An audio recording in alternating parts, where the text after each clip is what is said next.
Every story is a door. You came here because there's a door calling your name. The orb sees everything. It knows what you need. It has chosen. I only retell.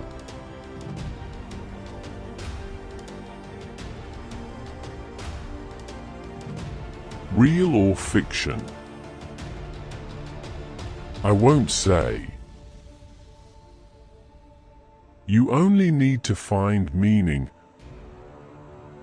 for yourself. Listen. The orb is glowing tonight. It pulses with a strange light, a light I have not seen before. It wants to tell you something that was hidden for over 100 years. But first, let me ask you. If you had everything, palaces of gold, 500 servants, wealth beyond imagination, would you walk away from it all? Would you choose to sleep on the bare ground, beg for food, own nothing? You would say no. Of course. But one man said yes. In 1897, on the dusty streets of Jaipur, a beggar died, alone, forgotten. No one stopped. No one cared. Just another homeless man. But when they searched his body, they found something that should not have been there. A ring. A royal ring. The ring of a Maharaja. Tonight, the orb reveals the story of Rajendra Singh, a king who gave up everything and found something that gold could never buy. Listen carefully, for this story will change how you see your own life. Rajendra Singh was born in 1825 in a small kingdom in the heart of Rajasthan. His father was a Maharaja, a king of a land rich with gold, precious stones, and ancient traditions. When the boy was only 18, his father died. And suddenly, the weight of a crown fell upon a young man's head. But Rajendra did not bend under that weight. No. He thrived.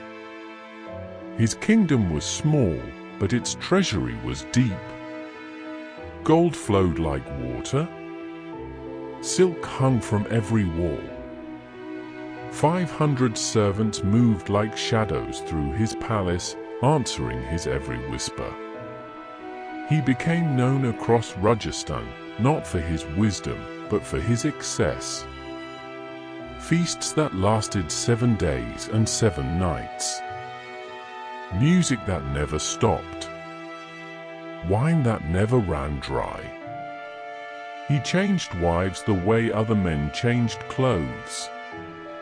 And at the age of 35, standing in his grand hall, surrounded by gold and jewels and servants who bowed like grass in the wind, he said these words to his court: "I am the happiest man in all of India." But was he? Because behind the golden doors of his chamber, something dark was growing, something he told no one about.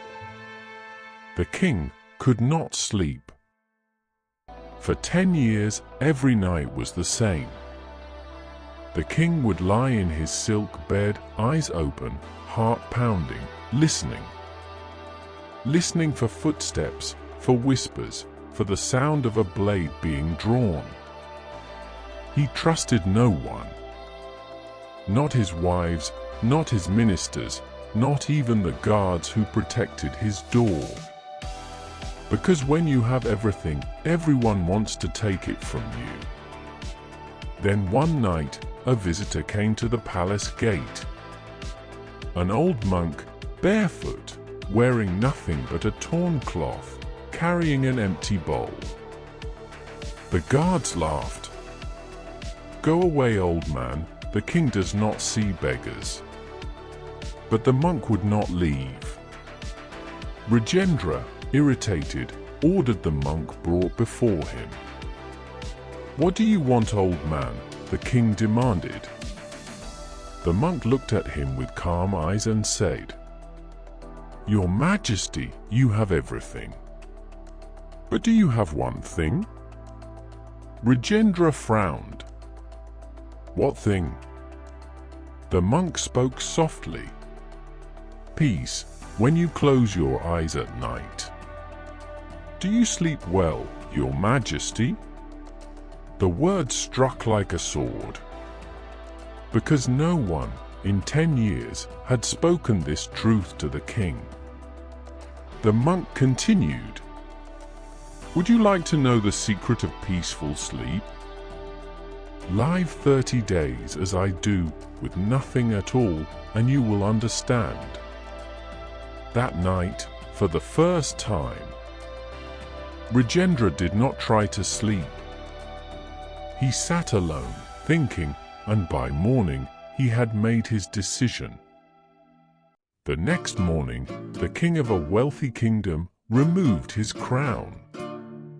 He removed his jewels, his silk robes, his golden rings, all except one, the royal ring he hid inside his cloth. He wrapped himself in rags, dirted his face, and walked out of a side gate, barefoot, into the dust of Rajasthan. No one recognized him.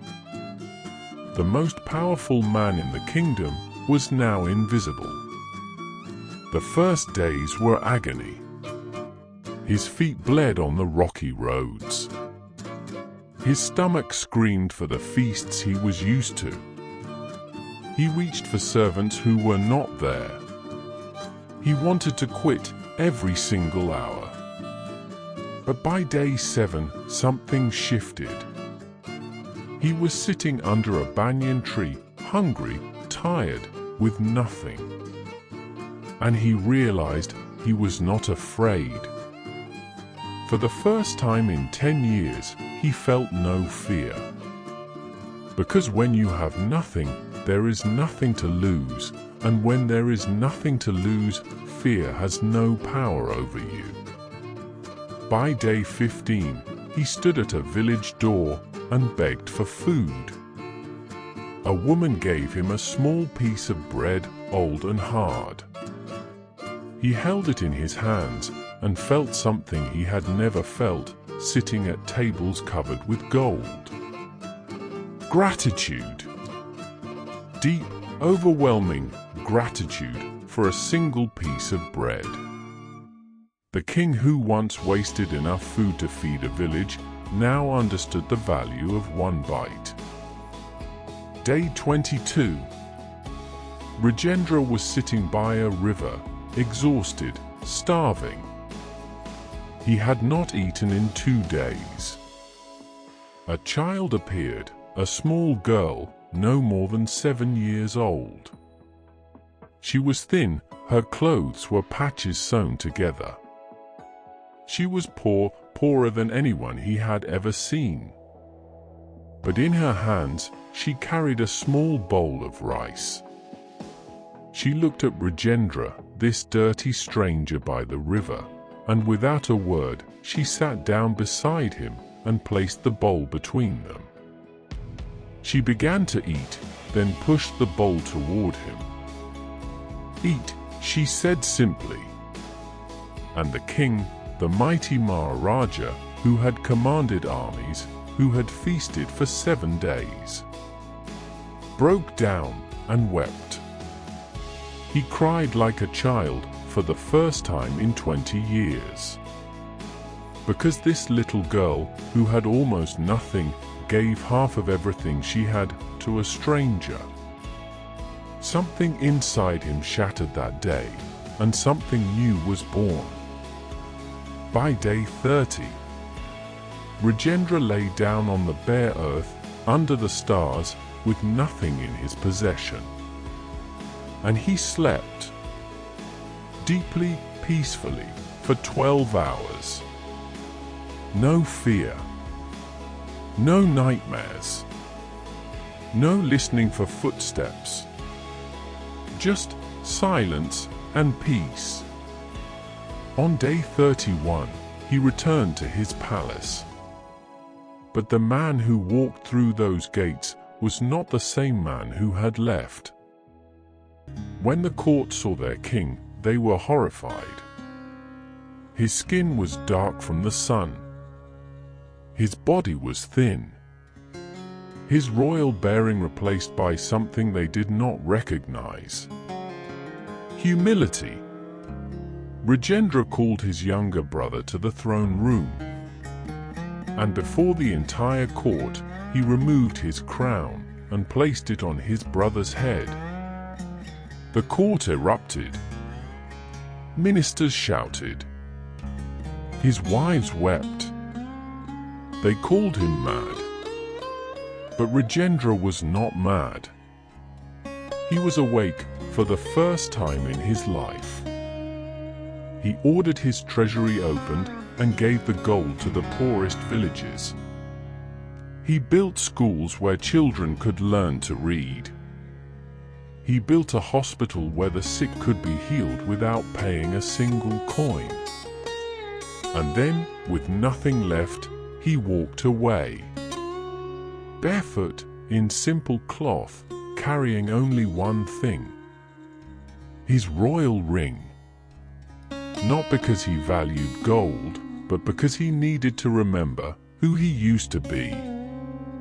The ring was his mirror, a reminder of the man trapped in fear and gold, so that he would never become that man again.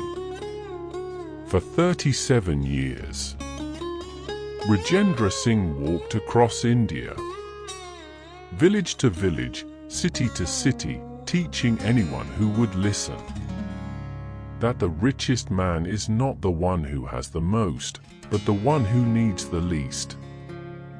He slept under trees, ate what was given, and they say he smiled more in those years than in all his years as king.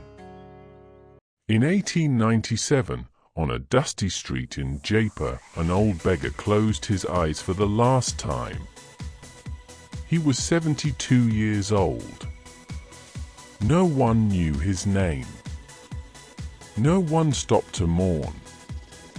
But when they found the ring, the truth slowly emerged. This was no beggar. This was a Maharaja, a king who chose freedom over a crown. Today, that ring sits in a small museum in Rajasthan. And the guards who watch over it tell a strange story. On nights when the moon is full, the ring glows. A soft, warm light that cannot be explained by science. Some say it is the spirit of Rajendra, still watching, still teaching. But perhaps the light is not for us to understand. Perhaps it is simply a reminder. A reminder that the poorest man is not the one with empty hands.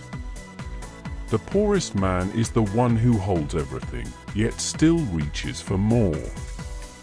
And the richest man is the one who can let go of everything and still find peace when he closes his eyes. So tonight, I ask you, what are you holding on to that is keeping you from sleeping peacefully? What would you need to let go to finally be free? The orb grows dim now. The story is told. But the question remains with you. Until next time, may you find the courage to let go.